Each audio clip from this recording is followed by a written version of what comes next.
So we collect data and study water resources for the USGS and for our local cooperators.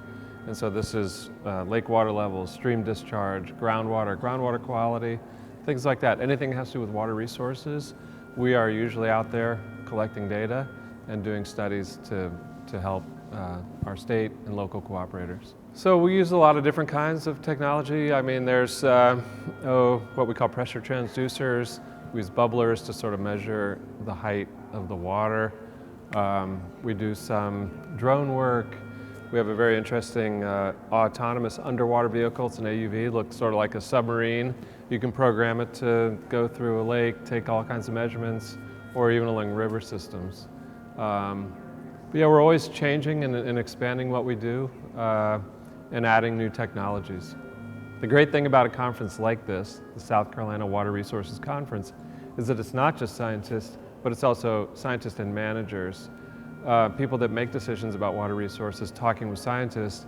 And that's really important because it takes more than scientists to solve problems when they're societal problems, right? So we have to have other players in the room. I know there's economists here, there's biologists, and there's managers of these agencies. So that to me is really important because too often in the past, scientists have conducted studies and then they just provide a report, right? Or some model and say, here you go, figure it out. And that model, or that sort of scheme doesn't work very well. What we have to do is sort of have an iterative feedback. We say, this is what we think this status of the system is right now. And if you make these changes, we think this is where it will end up, right? But it's always hard, it's hard to predict where it will end up. So later you go and you sort of go through the same process again. So there should be an iterative process that society engages in with scientists to solve these problems. Well, so sea level rise is obviously a big one along the coast. And we are just going to have to find ways to adapt to that. I think another big issue in the southeast is water quality. We have plenty of water. We do go through droughts, which can be problematic, but we're not faced with droughts like they are in the southwest, for example.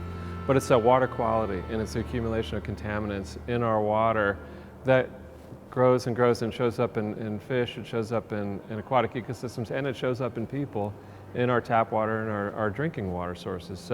So when there's a lot of water and a lot of people, you worry about water quality and how do you manage that over time. And so I think those are two big issues. There's a lot of other issues out there, but in my mind, I think those are big issues. Another big issue too, just to think about this, is you look at climate change projections and how they might play out across the US. Well, you see a lot in the southeast, we might not see big changes in our rainfall amounts. Temperatures might go up, but it's hard to say which way rainfall is going to go. It's pretty clear it's going to get drier, but really dry in other parts of the country. Well, that to me seems like it could drive people, farms, towards water, towards us. So if we think we've seen a lot of growth lately, climate change and other things might even accelerate that later. And so if you look at a climate model output and it says, oh, it's not going to change that much here, we're fine, right? Well, in reality, it's one country. If it changes over there, it might drive people and other things to us, and we have to be prepared for that.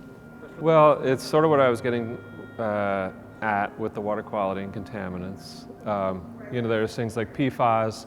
There's always some emerging contaminants. It seems like that we're always sort of, now we realize it's a problem and it's in the environment. We have to figure out where it is and how it gets around. Well, those are forever chemicals, so they really don't break down. And we find them in tissues of everything that interacts with the water where that stuff is present. People, we are dependent on the health of our water sources, right? And it might not seem that way because if you get bottled water or you go to your tap, tastes fine, looks fine, in reality we can't detect with our senses what's in that water. And as we're able to detect these things and as they emerge from growth patterns or just new industries, things like that, use of these chemicals, they start to show up in our water, they start to show up in our tissues.